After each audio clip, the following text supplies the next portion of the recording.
গল্প কোনো এক শ্রাবণে। লেখনীতে মেহরিমা আফরিন। অন্তিম পর্ব।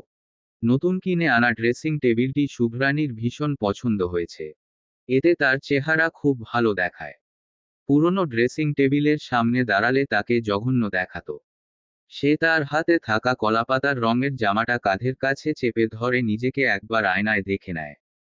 নবনীতা আধশোয়া হয়ে ম্যাগাজিন পড়ছিল। শুভ্রাকে দেখেই সে চোখ তুলে বলল, শুভি, তুই কোনো বিয়ের অনুষ্ঠানে যাচ্ছিস না? এত সাজার কিছু নেই। শুভ্রা মুখ ফুলিয়ে বলল, বিয়ের অনুষ্ঠান না হোক, সংবর্ধনা অনুষ্ঠান তো। এটাও আমার জন্য খুবই গুরুত্বপূর্ণ।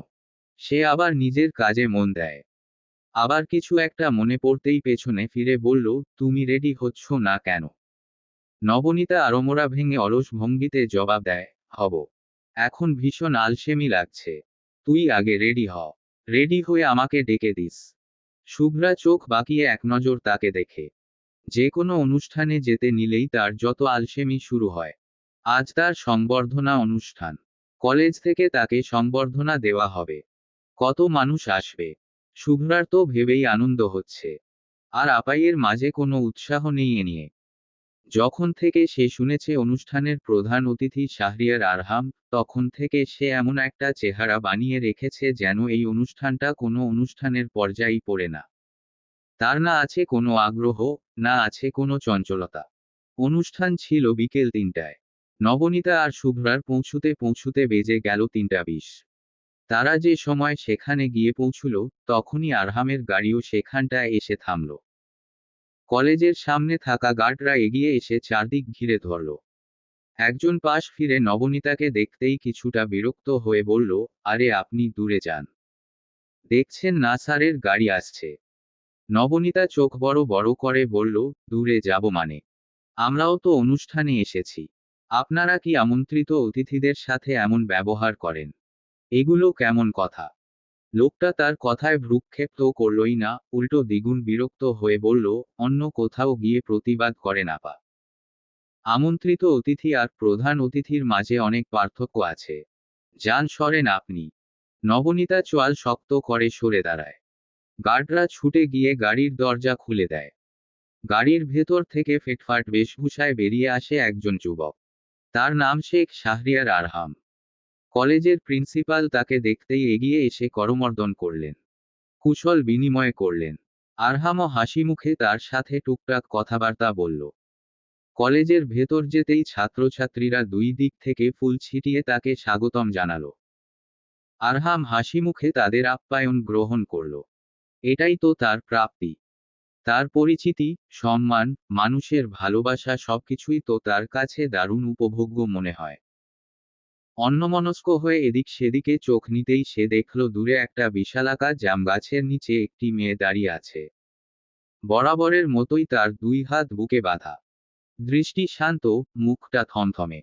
আরহাম একপেশে হাসল। সে সব সময়ই এমন গ্যাংস্টার হয়ে থাকে কেন? সে কি সত্যিই নিজেকে দাবাং ভাবে নাকি? আরহাম আর সেসব হাঁটায় না। রোদ চশমাটা চোখের উপর চাপিয়ে সে সোজা সামনে হেঁটে যায়। কিন্তু শেষ মুহূর্তে না চাইতেও সে আরো একবার ঘাড় ঘুরিয়ে দেখে। মেয়েটার চুলগুলো আজও বেনি বাঁধা। তাকে হয় খোপা, নয়তো বেনিতে দেখা যায়। সে কি একটু চুল ছাড়তে পারে না? সেদিন যখন সে ছুটে এসে তাকে আগলে ধরেছিল, তখন তো তার চুল খোলা ছিল। তাকে খুব সুন্দর দেখাচ্ছিল। আরহাম তাকে সেই রূপে আরো একবার দেখতে চায়। পরি আপাই কি তাকে সে সুযোগ করে দিবে? আরহাম মুচকি হাসে। কখনোই না। অনুষ্ঠান শুরু হতেই একে একে সবাই বক্তব্য রাখল। নবনীতা অডিটোরিয়ামের মাঝামাঝি কোনো একটা জায়গায় বসেছিল। মানুষের এত ঘ্যান ঘ্যান তার ভালো লাগে না।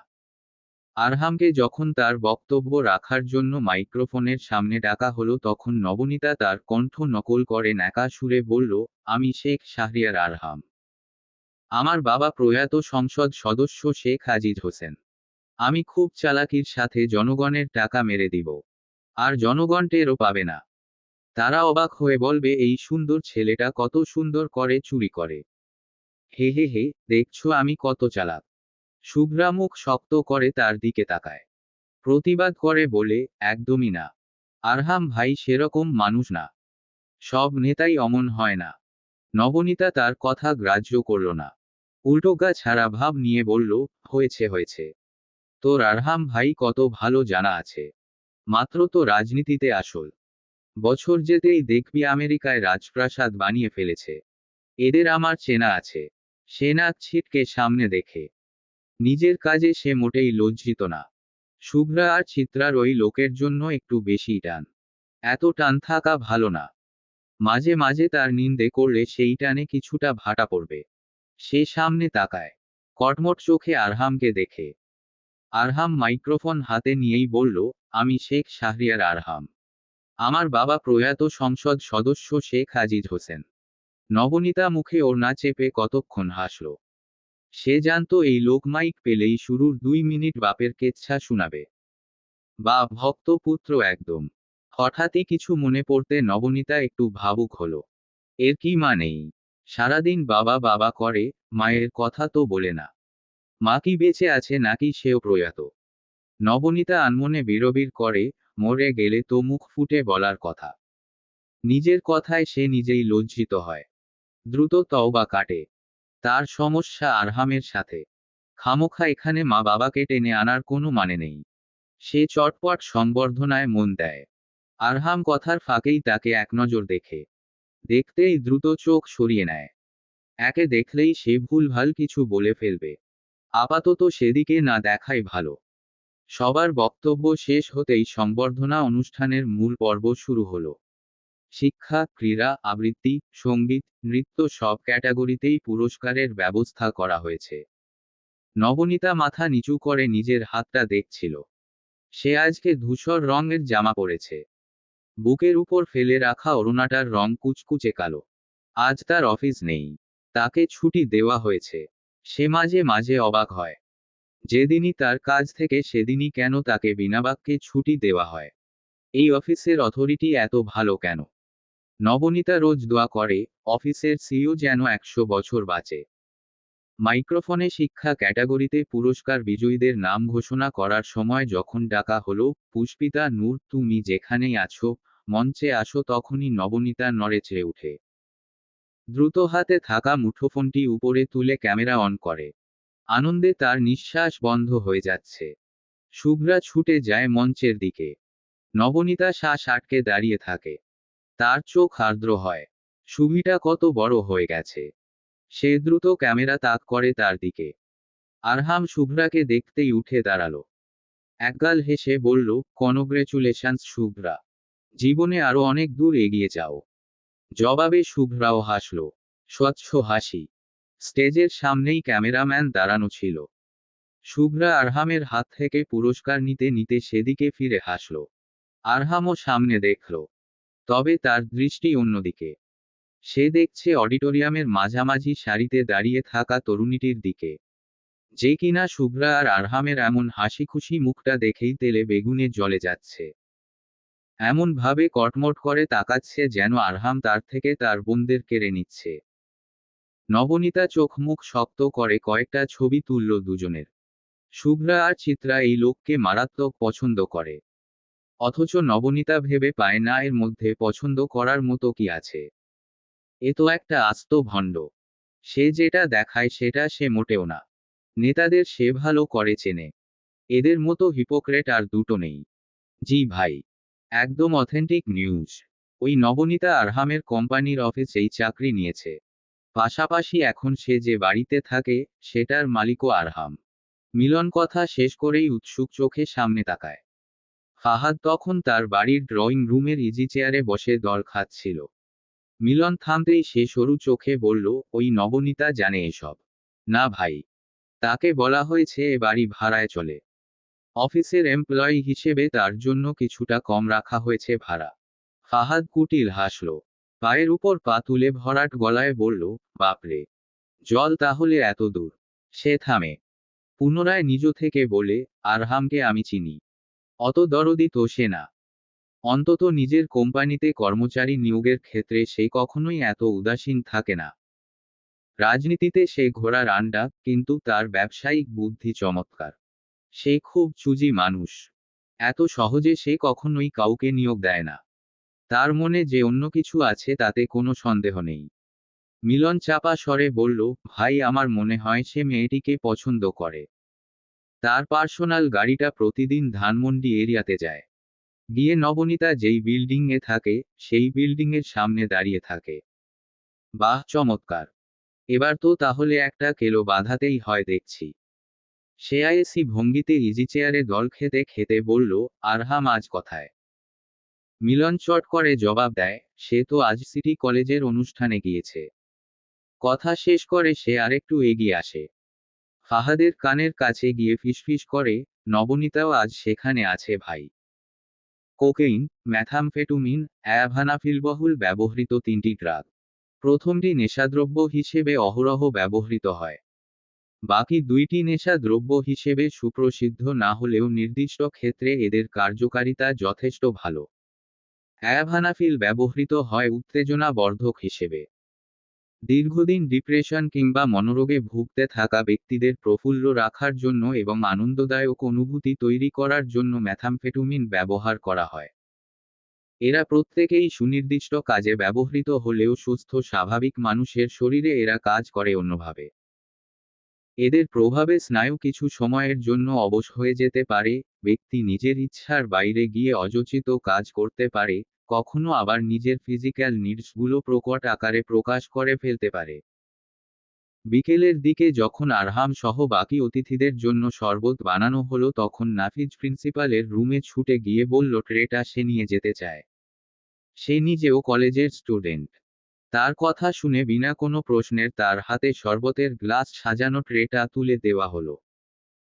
সে ট্রেটা নিয়ে নিরাপদ দূরত্বে এসেই একটা গ্লাসে তার পকেটে থাকা কাগজের টুকরোয় রাখা পাউডার জাতীয় মিশ্রণটি ঢেলে দিল। তাকে এটা দিয়েছে মিলন। বলেছে শরবতে এটা মিশিয়ে আরহামকে খাওয়াতে পারলেই 5,000 টাকা দেবে। সাথে আরও একটা কাজ করতে হবে। সেটা করলে সে পাবে আরও 5,000। নাফিজ দ্রুত পাউডারের মিশ্রণটি শরবতে মেশায়। যেখানে 3টা শক্তিশালী ড্রাগ আছে, সাথে আছে হাই ফ্লেভারের অরেঞ্জ পাউডার, যেন বাকি ঔষধের উটকো গন্ধ কারো নাকে না লাগে। সে গিয়েই সবার প্রথমে সেটা আরহামের দিকে বাড়িয়ে দিল।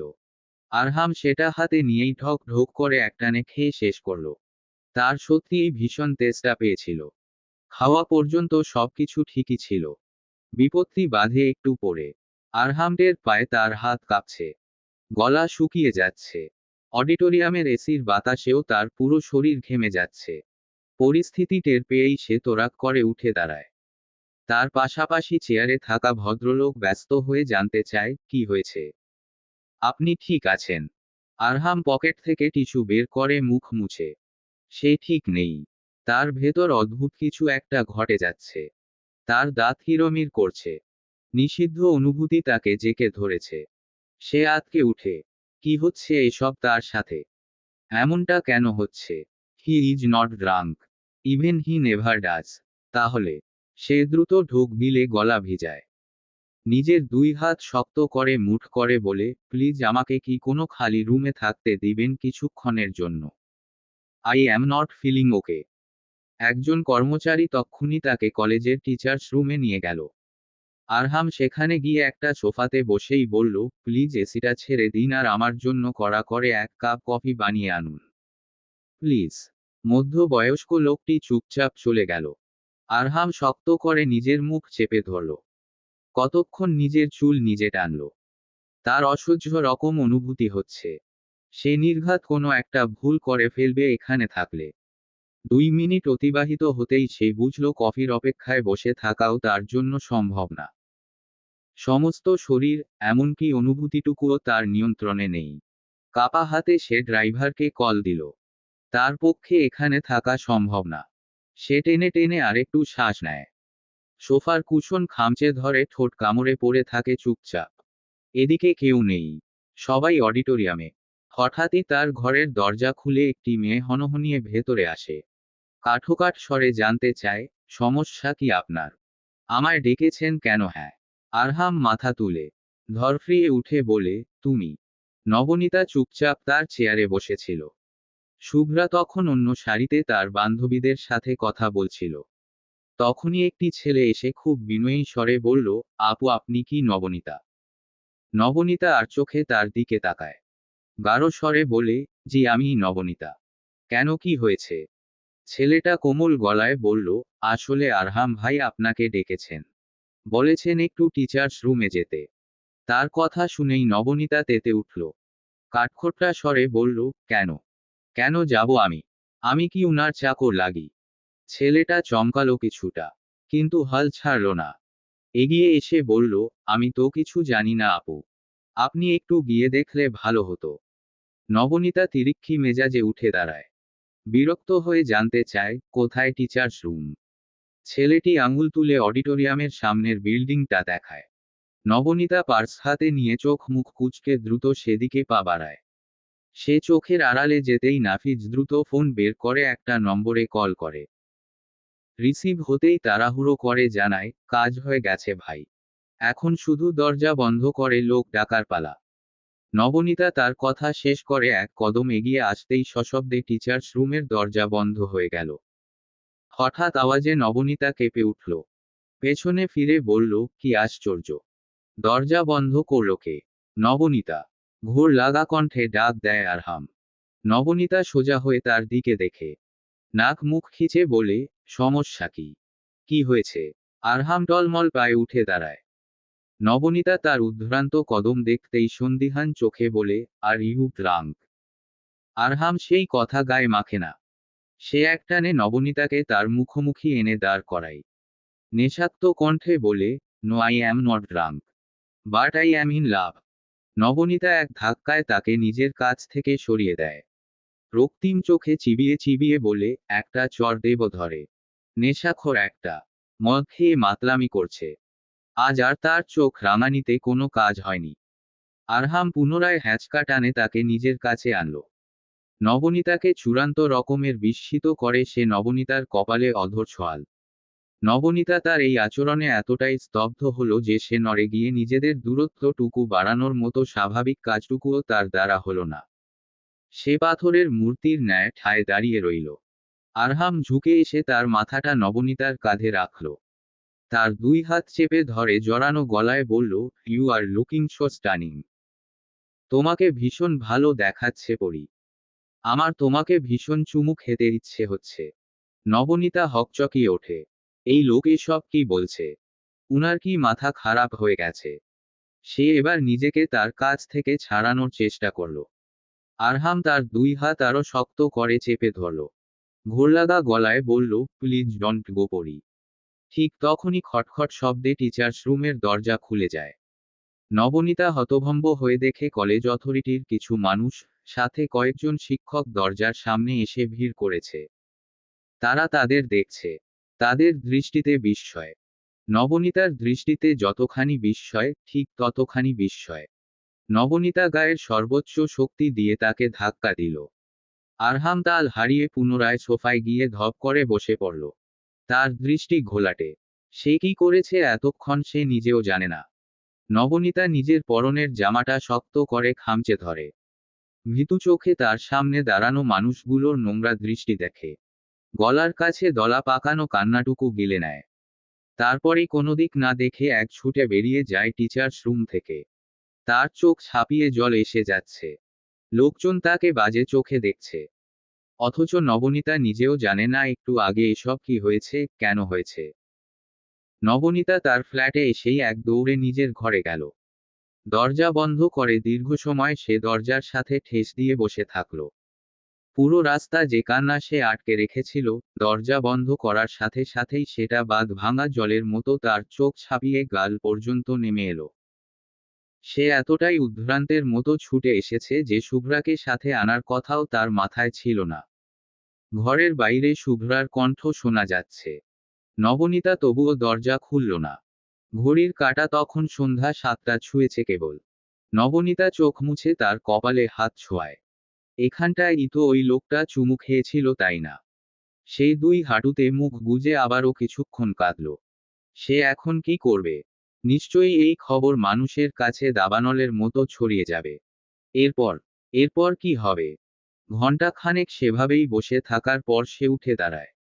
বারান্দা থেকে তোয়ালে হাতে নিয়ে বাথরুমে গিয়ে শাওয়ার ছেড়ে দাঁড়ায়। সে গোসল থেকে বেরিয়েই দুটো ঘুমের ঔষধ খেয়ে ঘুমিয়ে যাবে। এরপর কি হবে সে জানে না। আপাতত একটু ঘুমাতে না পারলে সে পাগল হয়ে যাবে। আরহামের যখন ঘুম ভাঙে তখন সে নিজেকে আবিষ্কার করে নিজের ঘরে, তার খাটে। পুরো ঘরে তখন ডিম লাইটের মৃদু হলদে আলো আভা ছড়াচ্ছিল। আরহাম চোখ ডলতে ডলতে উঠে বসল। তার শরীর এখনো কেমন মেজমেজ করছে। সে আড়মোড়া ভাঙে। এদিক সেদিকে তাকায়। টের পায়ে বারান্দায় কেউ দাঁড়িয়ে আছে। সে খাটে বসে থেকেই সেদিকে উকি দেয়। জড়ানো কণ্ঠে জানতে চায়, কে? আদি। আদি তার ডাক শুনেই পেছনে ফিরে সম্মুখ গতিতে এগিয়ে এসে তার খাটের এক কোণায় এসে বসে। আরহাম চোখ পাকিয়ে বলল, কি রে? এমন মন খারাপ করে আছিস কেন? আদি বেডশিটের দিকে চোখ রেখেই ঠান্ডা স্বরে বলল, তুই জানিস আজ কি হয়েছে? আরহাম পুনরায় চোখ ডলতে ডলতে বলল, কি হয়েছে?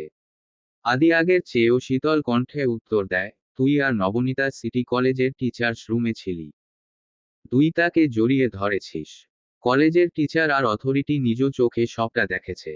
আমাকে একটা কথা বল তো, তুই কি সেখানে গিয়ে কোনো ড্রাগস নিয়েছিস? তুই এসব খাস আরহাম? লাইক ওয়াইন কিংবা হুইস্কি না? সেগুলো খেয়ে কেউ এমন করে না। তুই কি কোকেইন টাইপ কিছু খাস? আরহাম চোখ বড় বড় করে কতক্ষণ তাকে দেখল। আদি এসব কি বলছে? সে নিজেকে কিছুটা সামলে নিয়ে অস্থির হয়ে বলল, তোর মাথা খারাপ হয়েছে আদি। তুই আমাকে কত ভালো করে চিনিস। তবুও এসব কেন বলছিস আমার নামে? আমি সেরকম হাই পাওয়ার ড্রাগস কখনোই নেই না। নেভার। সেটা আমিও জানি। বার তোকে যখন বাড়িতে আনা হলো তুই পুরাই আউট অব সেন্স ছিলি। ইভেন তুই কি করেছিলি তুই নিজেও জানিস না। আরহাম দুই হাত মাথার দুই পাশে রাখল। দুই পক্ষই দীর্ঘ সময় নিশ্চুপ বসে থাকল। কিছু সময় যেতেই নীরবতা ভেঙে আরহাম চাপা স্বরে বলল, আমাকে আর নবনীকে নিয়ে মানুষ বাজে কথা বলছে। আদি ক্লান্ত শ্বাস ছেড়ে জবাব দেয়, এটা বাংলাদেশ। এত বড় কাহিনী হবে আর মানুষ কিছু বলবে না এটা তো হতে পারে না। নবনীতা কেমন আছে? আমি কি করে জানবো? আমার সাথে তো কথা হয়নি তার। আরহাম এদিক সেদিকে দেখে ব্যস্ত হয়ে বলে, আমার ফোনটা কোথায়? ফোন পেতেই সে দ্রুত কাউকে কল দেয়। কল রিসিভ হতেই অধৈর্য হয়ে জানতে চায়, সে কেমন আছে রিমি? তুমি প্লিজ একবার তার কাছে যাবে। একটা মেয়েকে হেনস্থা কিংবা অপমান করার সবচেয়ে সহজ উপায় কি? অবশ্যই সেটা তার চরিত্রে দাগ লাগিয়ে দেওয়া। ছেলেদের কখনো চরিত্রে দাগ লাগে না, মেয়েদের লাগে। দুই বাচ্চার বাপ হয়ে যাওয়া ছেলেটা ডিভোর্সের পরেও অনায়াসে ১৬ বছর বয়সের অল্পবয়স্কা মেয়েটিকে বিয়ে করে ফেলতে পারে। সমাজ তাতে বিন্দুমাত্র ভ্রূক্ষেপ করে না। কিন্তু সদ্য বিবাহিত মেয়েটি, যার হাতের মেহেদির রং শুকানোর আগেই স্বামী পরকালে পাড়ি জমান, তার নতুন করে সংসার বাধা নিয়ে সুশীল সমাজের বহু ফতোয়া আছে। একটি মেয়ে, যাকে কিছুতেই দমানো যায় না, কোনো ক্রমেই হারানো যায় না, তাকে হারানোর একটি সহজ উপায় তার চরিত্রে কাদা ছুঁড়ে দাও। যে কোনো অন্যায়ের তীব্র প্রতিবাদ করা মেয়েটি মিথ্যা অপবাদ থেকে নিজেকে কেমন করে বাঁচাবে? কেমন করে প্রমাণ করবে তার চরিত্র খারাপ না? মানুষের ভেতরে যে বিশ্বাস একবার ঢুকে যায় সেটা কি কোনোভাবেই দূর করা যায়? নবনীতার পরবর্তী দুটো দিন কেমন গিয়েছে সে নিজেও জানে না। তার প্রতিনিয়ত মনে হয়েছে সে মরে যাচ্ছে। আতঙ্কে ভয় লজ্জায় সে নিজের মুঠোফোনটা হাতে পর্যন্ত নিতে পারত না। মানুষ তাকে নিয়ে যা তা বলছে। যেভাবে পারছে সেভাবে হেনস্থা করছে। নবনীতা এদের মুখ কেমন করে বন্ধ করাবে? কেউ যখন তোমায় বলে তুমি একটা চরিত্রহীনা, তখন তাকে কেমন করে জবাব দিতে হয়? কেমন করে তাকে বিশ্বাস করানো যায় যে সে ভুল? বিশ্বাসের উপর তো কারো নিয়ন্ত্রণ নেই। নবনীতা প্রখর আত্মসম্মানে ভরপুর একটি মেয়ে, যে দৃপ্ত কদমে আত্মবিশ্বাসের সাথে শহরের রাস্তায় হেঁটে বেড়াতো। সে মেয়েটা একটা সম্পূর্ণ অপ্রত্যাশিত ঘটনার জের ধরে নিজেকে গৃহবন্দী করল। সে নিজের সোশ্যাল মিডিয়াতেও যেতে পারত না। কারণ তার ভয় হয় নিজেকে নিয়ে বানানো কুৎসিত কেচ্ছাগুলো পড়তে তার গা ঘিন ঘিন করে। মূল্যধারার নিউজ চ্যানেলগুলো কখনোই মানুষের ব্যক্তিগত জীবন নিয়ে বাড়াবাড়ি করে না। এসব বিষয়ে তারা বরাবরই নির্লিপ্ততা থাকে। তবে সামাজিক যোগাযোগ মাধ্যমের সংবাদ চ্যানেলগুলো কেবল মুখিয়ে থাকে এ ধরনের ঘটনার নিউজ করার জন্য। দেখা গেল ঘটনা যা ঘটেছে, তার চেয়েও দ্বিগুণ ভাবে সেটা প্রকাশ করা হচ্ছে। নেতার সাথে তরুণীরা বন্ধ ঘরে ভিডিও ফাঁস এ ধরনের কুৎসিত শিরোনামে সংবাদ প্রচার করা হচ্ছে। নবনীতা এসব দেখতেই দুই হাত মুখে চেপে ধরে। সে অফিসে ফোন করে জানিয়ে দিয়েছে সে কয়দিন ছুটি চায়। বরাবরের মতোই অফিস বিনা বাক্যে তার ছুটি মঞ্জুর করেছে। সে ইদানিং 24 ঘন্টা নিজের ঘরেই থাকে। একটা বন্ধ ঘর, যেখানে নবনী নিস্তেজ হয়ে ঘন্টার পর ঘন্টা পড়ে থাকে। তার মাঝে মাঝে মনে হয় এই ফেসবুক চ্যানেলগুলো যারা চালায় তাদের কি সামান্য বিবেকটুকুও নেই। শুধুমাত্র সামান্য ভিউয়ের আশায় এত বড় মিথ্যা কথা ছড়াচ্ছে। নবনীতার চরিত্রে কালি মাখিয়ে নিজেদের ব্যবসা জমাচ্ছে। সম্পূর্ণ অপ্রত্যাশিত একটি ঘটনাকে তারা রীতিমতো অবৈধ সম্পর্ক বলে চালিয়ে দিচ্ছে। কিসের অবৈধ সম্পর্ক? তার সাথে আরহামের কবেই বা সম্পর্ক ছিল? নবনীতা পুরোপুরি হাল ছেড়ে দিল। সে হেরে যাওয়ার মানুষ না। কিন্তু নিজের চরিত্রের সাফাই গেয়ে গেয়ে নিজেকে নির্দোষ প্রমাণ করার বৃথা চেষ্টাও সে করবে না। সে জানে তার কথা কেউ মানবে না। সে যতই চিৎকার করে বলুক সে নষ্ট মেয়ে না, তবুও সমাজ এটাই বলবে তুমি নষ্ট, তুমি নেতাদের ভোগ্যপণ্য। রিমি দুদিন ধরেই তার কাছে। সে একটু পর পর তার ঘরে যায়, কথা বাড়ানোর চেষ্টা করে। কিন্তু কথা আগায় না। নবনীতার মাথার নিচের বালিশটা তার চোখ বেয়ে নেমে আসা পানিতে ভিজে উঠে বারবার। রিমি হতাশ হয়ে সে দৃশ্য দেখে। বিগত দিনগুলোতে সে কখনোই এমন করে কাঁদেনি। রিমি তাকে কখনো কাঁদতে দেখেনি। এমনকি যেদিন ঘটনা ঘটেছে সেদিনও সে খুব শক্ত ছিল সবার সামনে। কেবল মোবাইল ফোন হাতে পাওয়ার পর থেকেই সে পুরোপুরি বিধ্বস্ত হয়ে পড়েছে। রিমি দীর্ঘশ্বাস ছাড়ে। মেয়েটা জীবনের শত শত প্রতিঘাতে এমন করে ভেঙে পড়েনি কখনো। সে তো বার পড়ে গিয়ে পুনরায় উঠে দাঁড়ানোর মানুষ। প্রখর রোদে ঝলসে গিয়েও শক্ত হয়ে ঠায় দাঁড়িয়ে থাকা মেয়েটা অবেলার বৃষ্টিতে বার মূর্ছা যাচ্ছিল। যতবারই সে রিমিকে দেখল, ততবারই একটা কথাই বলল। সামাজিক যোগাযোগ মাধ্যমে তাকে নিয়ে ভুল বলা হচ্ছে। সেদিন সেখানে এমন কিছু হয়নি। সে কিছু করেনি। সে এসবের কিছুই জানে না। সে চরিত্রহীনা নয়। রিমি ক্লান্ত শ্বাস ছেড়ে তাকে দেখে। একটা সম্পূর্ণ মিথ্যা অপবাদে মেয়েটা নিজেকে এমন করে গুটিয়ে নিচ্ছে। সেবার কয়েক তার হাত থেকে মোবাইল ফোন কেড়ে নিল। এটা দেখেই সে আরো অসুস্থ হয়ে যাচ্ছে। 2 দিন নির্ঘুম থাকার পর তৃতীয় দিন নবনীতা ঘুমের ঔষধ খেয়ে ঘুমায়। রিমি বারান্দায় গিয়ে ফোন হাতে নেয়। আরহাম কল রিসিভ হতেই ব্যস্ত ভঙ্গিতে বলে, পরি কেমন আছে রিমি? ভালো না ভাইয়া। সেই এক কথাই বারবার বলছে। সে কিছু করেনি। মানুষ মিথ্যা বলছে। মানুষ তাকে ভুল ভাবছে। সে কোনো নেতার সাথেই কিছু করেনি। আরহাম ঠান্ডা গলায় বলল, ফোন দেখতে দিচ্ছ কেন? কয়দিন মোবাইল হাতে না নিলে কি হয়? মানুষের কথায় সে এত কান দিচ্ছে কেন? জানি না ভাইয়া। এই এত বছরে তার চরিত্র নিয়ে কেউ কিছু বলেনি। এখন বলছে। সে এটা নিতে পারছে না। আরহাম কেবল দীর্ঘশ্বাস ছাড়ে। দীর্ঘ সময়ের নীরবতা ভেঙে রিমি নিজ থেকে বলে, ভাইয়া। সে যদি অফিসার ফ্ল্যাটের বিষয়টি জেনে যায়, তখন? আরহাম মাথা নিচু করে চাপা স্বরে বলল, জানি না রিমি। লোকাল চ্যানেলগুলো যেভাবে আমাকে আর পরীকে নিয়ে ঘাটাচ্ছে, খুব দ্রুতই সে সবকিছু জেনে যাবে মনে হচ্ছে। আমি সমালোচনা নিয়ে ভয় পাই না। রাজনীতিবিদদের নামে এমন টকমা লাগেই। Nothing serious. কিন্তু আমার তার জন্য খারাপ লাগে। She was innocent. তার কোনো দোষ নেই। শ্রাবণের কোনো এক বৃষ্টি মুখর দিনে নবনীতার সুন্দর করে গোছানো অ্যাপার্টমেন্টে 3জনের অতিথির আগমন হয়। শুভ্রা দরজা খুলে তাদের দেখেই অবাক হয়ে বলে, তোমরা? রিমি রান্নাঘর থেকে ছুটে এসে তাদের দেখেই আশ্চর্য হয়ে বলল, তোমরা এসে গেছো। আসো আসো। ঘরে এসে বসো। নবনীতা তখনও তার খাটের এক কোণায় জড় পদার্থের মতো পড়েছিল। রিমি গিয়ে তার শিয়রে বসে। তার হাতটা নিজের হাতের মুঠোয় নিয়ে কোমল গলায় বলে, নবনী। তুই কি একটু বসার ঘরে আসতে পারবি? নবনীতা নিরুত্তর। তার চোখ দুটো সিলিংয়ের দিকে। চোখের পানি শুকিয়ে গালের কাছটায় লেপ্টে আছে। একটু আগে সে ফুপিয়ে কেঁদেছে। একটি চ্যানেলে নিউজ করা হয়েছে কলেজের টিচার্স রুমে নাকি তরুণীকে হাতে নাতে ধরা হয়েছে।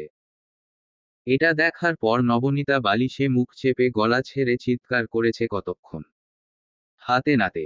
এই শব্দটা কি আদৌ তার সাথে যায়? সে কি কোনো পাপ করেছে যে ধরা খাবে? তার সাথে এত অবলীলায় এই বিশেষণ জুড়ে দিল। রিমি আবারও বলল, আদি ভাইয়া, আরিশ আর তাসনুভা এসেছে নবনী। তুই একটু কথা বল প্লিজ। নবনীতা সিলিং দেখতে দেখতেই ক্ষীণ স্বরে বলল, তাদের চলে যেতে বল রিমি। আমার কোনো কথা নেই তাদের সাথে। প্লিজ নবনী। অত দূর থেকে এসেছে। একটু তো কথা বল। নবনীতা তক্ষুনি উঠেনি।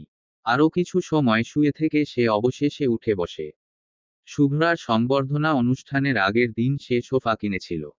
আদি, আরিশ সোফার মাঝামাঝি বসেছিল। তাসনুভা আর কষ্ট করে হুইলচেয়ার ছেড়ে সোফায় যায়নি। নবনীতা তাদের সামনে আসতেই তাসনুভা আঁতকে উঠে বলল, আপু, তোমাকে এমন দেখাচ্ছে কেন? তুমি ঠিক আছো তো? নবনীতা উত্তর না দিয়ে চুপচাপ সামনের সোফায় গিয়ে বসে। আদি তার এলোমেলো ছন্নছাড়া মুখটা দেখেই কোমল গলায় বলল, প্লিজ নবনীতা, তুমি এমন মন খারাপ করে থেকো না। Please, I am requesting. Tasnuva তার হাতটা চেপে ধরে বলল, আপু তুমি কেন এমন অদ্ভুত আচরণ করছো? আমরা তো কথা বলেও সবটা ঠিক করতে পারি তাই না? নবনীতা পাশ ফিরে আশ্চর্য হয়ে বলে, কথা দিয়ে কেমন করে সব ঠিক হবে তাসনুভা? কিসের কথা? কথা বললে আমার সম্মান ফিরে আসবে। লোকে বিশ্বাস করে নিবে যে আমি কোনো নষ্টা নই। আপু প্লিজ, এ ধরনের শব্দ বলো না প্লিজ। নবনীতা কথা না বাড়িয়ে উঠে দাঁড়ায়। একনজর সবাইকে দেখে নিরাসক্ত কণ্ঠে বলে উঠে, প্লিজ তোমরা চলে যাও। তোমরা বাড়িতে এসেছো এই খবর জানাজানি হলে আরও এক দফা ঝামেলা হবে। সেই ঘুরে ফিরে আমার উপরই সবটা আসবে। আমার তোমাদের করুণা চাই না। তোমরা যেতে পারো। কথা শেষ করেই সে সোজা নিজের ঘরের দিকে হাঁটা দেয়। সে একটু দূর যেতেই আদি উঠে দাঁড়িয়ে তাড়াহুড়ো করে বলল, আমরা কোনো করুণা করতে আসি নাই নবনী। আমরা একটি কথা বলার জন্য এসেছি। নবনীতা নিজ থেকে আর কিছু জিজ্ঞেস করল না। সে জানে আদি নিজেই খুলে বলবে সবটা। সে অপেক্ষা করে আদির মুখ থেকে কথাটা শোনার। আদি একটু ধাতস্থ হয়ে স্পষ্ট গলায় বলল, নবনীতা আরহাম তোমাকে বিয়ে করতে চায়। একেবারে নিষ্ক্রিয় জড় পদার্থের ন্যায় অনুভূতিশূন্য হয়ে থাকার পর নবনীতা এবার একটু নড়ে চড়ে উঠে। চোখ মেলে সামনে দেখেই কাঠোকাঠ গলায় বলে, ইয়ার্কি হচ্ছে? আদি শান্ত মুখে বলল, আমি ইয়ার্কি করছি না। আম সিরিয়াস। এগুলা আমার কথা না। আরহামি আমাকে বলেছে তোমাকে এটা বলার জন্য। He wants to marry you. Nabanita হুট করেই হেসে ফেলল। তার হাসি দেখেই আদি ভড়কে যায়। অদ্ভুত। সে হাসছে কেন? নবনীতা হাসি থামিয়ে তাচ্ছিল্য করে বলল, ওই তো। ঘুরে ফিরে করুণাই করা হচ্ছে। নবনীতা কয়েক দফা টেনে টেনে শ্বাস নেয়।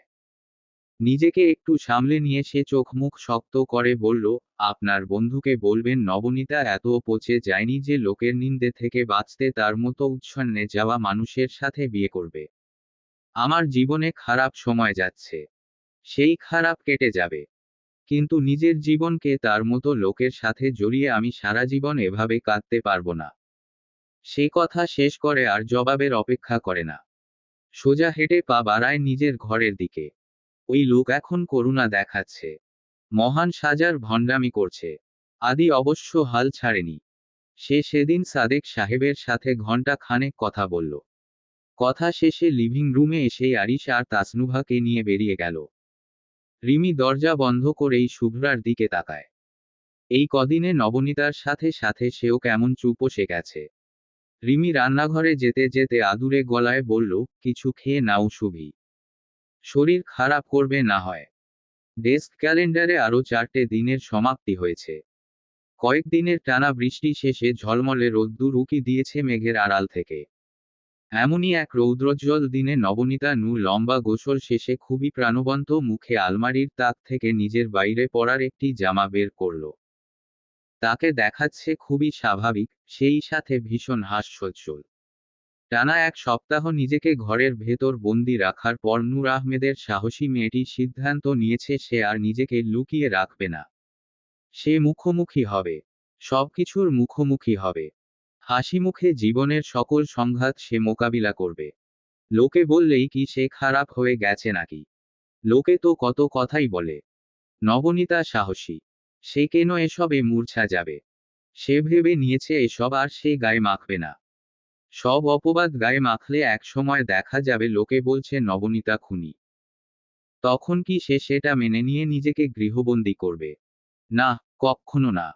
রিমি চায়ের কাপ হাতে ঘরে ঢুকেই বলল, তুই তাহলে আজ থেকেই অফিস যাওয়া শুরু করবি?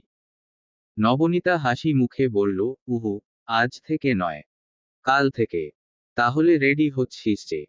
নবনীতা হাতের জামাটি নেড়ে চেড়ে দেখতে দেখতে বলল, ভাবছি শুভি আসলে আজ আমরা বাইরে যাব। একটু ঘুরে আসবো। মাইন্ড ফ্রেশ হবে। রিমি স্মিত হেসে বলল, ভালোই ভেবেছিস। Good decision. কলেজ শেষে শুভ্রার একটা প্রাইভেট থাকে। সে আজ প্রাইভেটে না গিয়ে সোজা বাড়ি ফিরেছে। নবনীতা তাকে দেখেই কপাল কুঁচকে বলল, কি রে, তুই কোচিংয়ে যাসনি? শুভ্রা কাঁধের ব্যাগটা যথাস্থানে রেখে ধপ করে তার টেবিলের সামনে রাখা চেয়ারটায় বসে পড়ল। ছোট করে জবাব দিল, না, যাইনি। কেন? কড়া গলায় প্রশ্ন করল নবনীতা। সে তার সামনে গিয়েই বুকে হাত বেঁধে খানিকটা ধমকে উঠে বলল, কেন যাসনি? কোচিং কি কোনো ঘোরার জায়গা? যে মন চাইলে যাবি, আর মন না চাইলে যাবি না। শুভ্রা উত্তর না দিয়ে কেবল মাথা নামিয়ে চুপচাপ বসে রইল। নবনীতা কঠিন মুখে বলল, কি হচ্ছে কি শুভি? উত্তর চাইছি না। কেন যাসনি?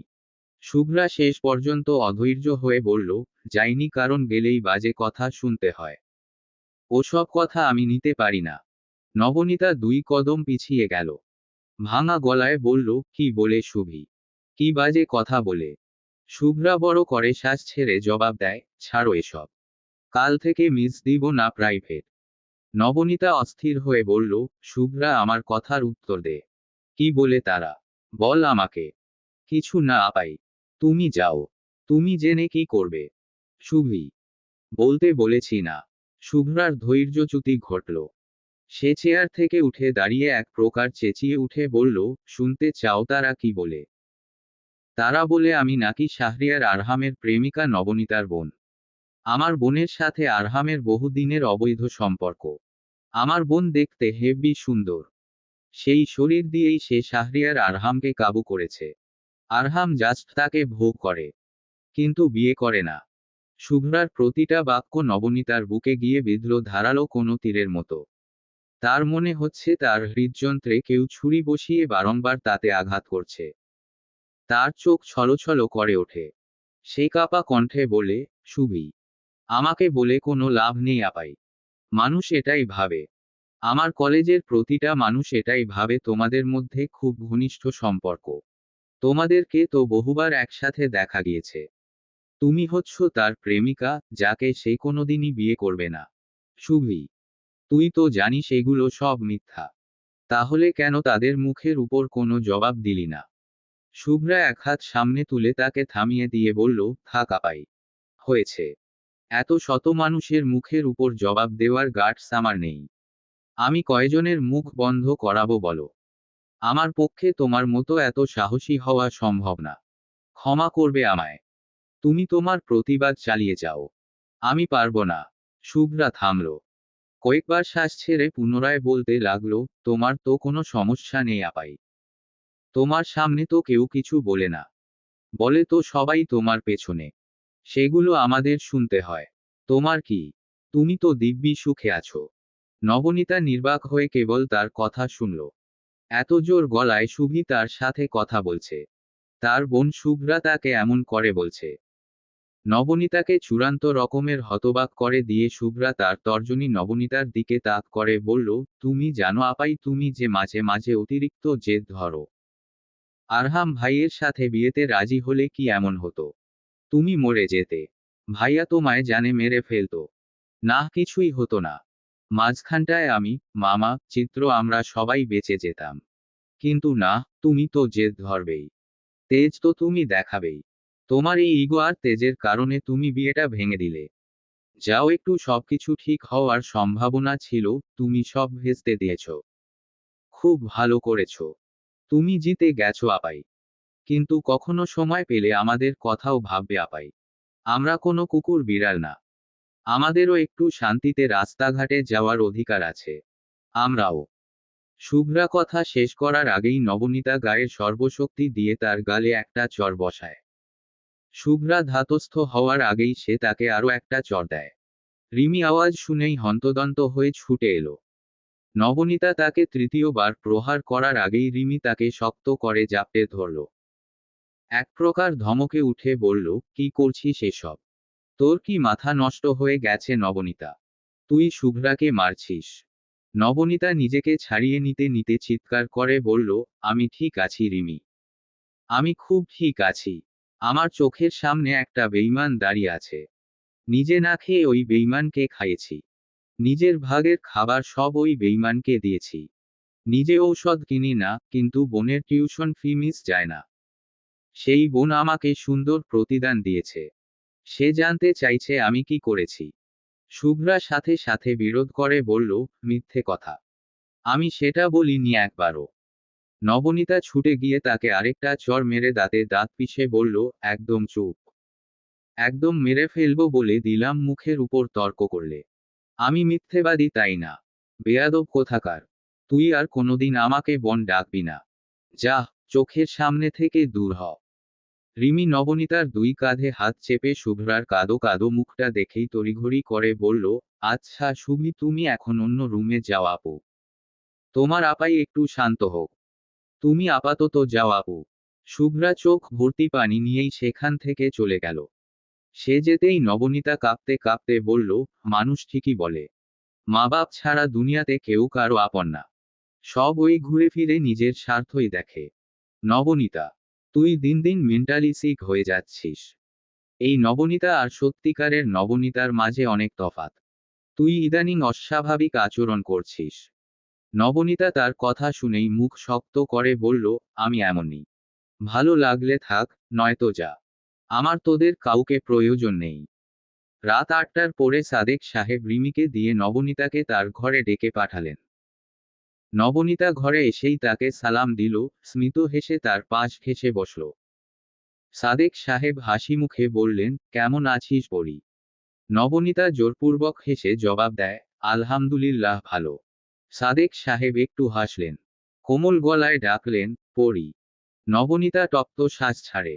সে জানে তাকে কেন ডাকা হয়েছে। সে নির্বিকার ভঙ্গিতে জবাব দেয়, জি। সাদেক সাহেব বলতে থাকেন, বিয়ে মানুষের জীবনের একটি অংশ পরি। আমরা কেউই একে উপেক্ষা করতে পারি না। একজন মানুষ বাহ্যিক দিক থেকে কেমন, তার উপর বিচার করে আমরা তার বৈবাহিক সত্তার বিচার করতে পারি না মা। অনেক মানুষ বাইরে থেকে খুবই একরোখা প্রকৃতির হয়, কিন্তু স্বামী হিসেবে চমৎকার হয়। আমরা কেউই বিয়ের আগে জানি না আমাদের বিবাহিত জীবন কেমন হবে। তাই না মা? নবনীতা ছোট করে জবাব দেয়, জি মামা। বিয়ে জিনিসটা আল্লাহর থেকে নির্ধারিত। আমাদের জোড়া আসমানেই বানানো হয়। তোমার জোড়াও বানানো হয়েছে কারো সাথে। তাই না? তুমি যতই পালাও, তার সাথেই তোমার বিয়ে হবে এটা জানো। জি জানি। সাদেক সাহেব একটা দীর্ঘশ্বাস ছেড়ে বললেন, তোমার মনের অবস্থা মামা বুঝি। কিন্তু সেই সাথে মামা পরিস্থিতিও বুঝি। তোমার চেয়ে জীবনের জ্ঞান আমার বেশি। আমি জানি পরি, সামনের দিনগুলো তোমার খুব একটা ভালো যাবে না। সব ক্ষেত্রে জেদি হওয়া যায় না পরি। মাঝে মাঝে একটু শান্ত থেকে বিচক্ষণ সিদ্ধান্ত নিতে হয়। পরিস্থিতি এখন যেই জায়গায় আছে সেই জায়গা থেকে আরহামকে তোমার বিয়ে করে নেওয়া উচিত বলে আমার মনে হয়। অবশ্যই সেটা আমার মনে হয়। বাকিটা আমি তোমার উপর ছেড়ে দিলাম। তুমি যথেষ্ট বুদ্ধিমতী। তোমার যা ভালো মনে হয় তাই করবে। নবনীতা ফিচেল হাসল। মাথা নিচু করে মলিন হাসি মুখে মেখে বলল, না মামা। আমার আর কিছু মনে হয় না। তোমাদের সিদ্ধান্তই আমার সিদ্ধান্ত। তুমি যা ভালো বলে মনে করছো তাই হোক। এই বিয়েতে আমার কোনো আপত্তি নেই। আমি রাজি মামা। তুমি তাদের বলে দেও, আমার বিয়েতে কোনো আপত্তি নেই। সাদেক সাহেব একদৃষ্টিতে তাকিয়ে তার মুখশ্রী দেখেন। নবনীতা নিচের ঠোঁট কামড়ে ধরে কান্না গিলে নেয়। আনমনে হেসে জড়ানো কণ্ঠে বলে, আমি আর তোমাদের স্বাধীনভাবে বেঁচে থাকতে বাধা সৃষ্টি করতে চাই না। আমার জন্য এতগুলা মানুষের অসুবিধা হোক আমি চাই না। সবাই সুখে থাকুক। কেবল দোয়া করবে, আল্লাহ যেন আমায় আরো বেশি ধৈর্য দেয়। 2 দিন কড়া রদ। তারপরই ধরণীর বুকে নেমে এসেছে এক পশলা ঝুম বৃষ্টি। সেই ঝুম বৃষ্টিতে গোটা শহর ভেসে গেছে। বৃষ্টির পানিতে কত গ্লানি, কত ধুলো ময়লা ধুয়ে গেছে। অথচ দুইটি প্রাণের মধ্যকার তীব্র অভিমান তখনও চলমান। আজ বৃহস্পতিবার। বাংলা বর্ষপঞ্জিতে আজ শ্রাবণের 30 তারিখ। কাল বর্ষার শেষ দিন। হ্যাঁ, কাল নবনীতা নূরের শুভ বিবাহ। সন্ধ্যা নামতেই মেঘলা আকাশের মেঘপুঞ্জের আড়াল হতে উকি দিল শত শত মিটমিট করে জ্বলতে থাকা তারা, ভালো নাম নক্ষত্র। সেই নক্ষত্রগুলো জ্বলছিল।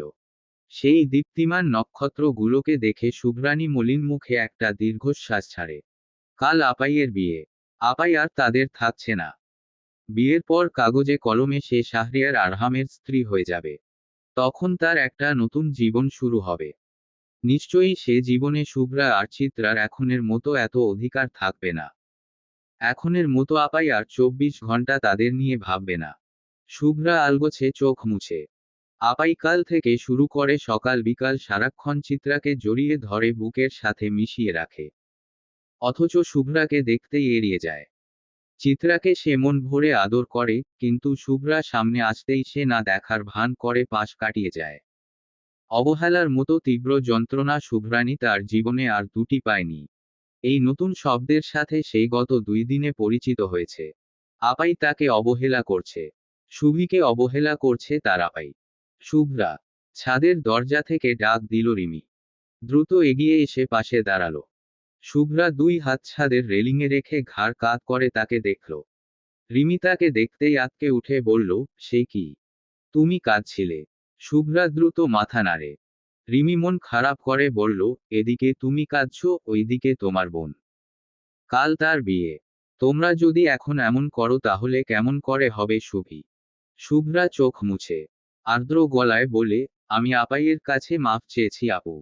সেদিন রাতেই চেয়েছি। আপাই আমার কোনো কথারই জবাব দেয় না। এখন মনে হয় সেদিন 3টার জায়গায় আরো কয়েকটা চড় মারত, তাও ভালো ছিল। অন্তত মারার পর ঠিক মতো কথা তো বলতো। আপাইয়ের অবহেলা আমি নিতে পারছি না। তুমিই বলো এই শব্দটা কি আমার পরি আপাইয়ের সাথে যায়? রিমি সহানুভূতি দেখিয়ে তার কাঁধে একটা হাত রাখল। পরিস্থিতি স্বাভাবিক করার জন্য অল্প হেসে বলল, মাফ চাইলে তো সব মিটে যায় না শুভি। তুমি তাকে সত্যিই আঘাত করেছ। ছুরির আঘাতে শরীরে ক্ষত হয়, আর কথার আঘাতে মনে। তুমি কথা দিয়ে আঘাত করেছ। তাও তোমার বোনকে। যে বোন জীবনের সকল আনন্দ বিসর্জন দিয়ে তোমাকে আর চিত্রকে মানুষ করার দায়িত্ব কাঁধে নিয়েছিল। কেবল একটি বাক্যে বলে দিলে, বাঁচতে দাও আমাদের। নবনী কি তোমাদের বাঁচতে দিচ্ছিল না শান্তিতে? তোমরা একটু শান্তিতে বাঁচার জন্য মেয়েটা নিজের শান্তি শেষ করেছে। আমি অবাক হয়েছি শুভ্রা।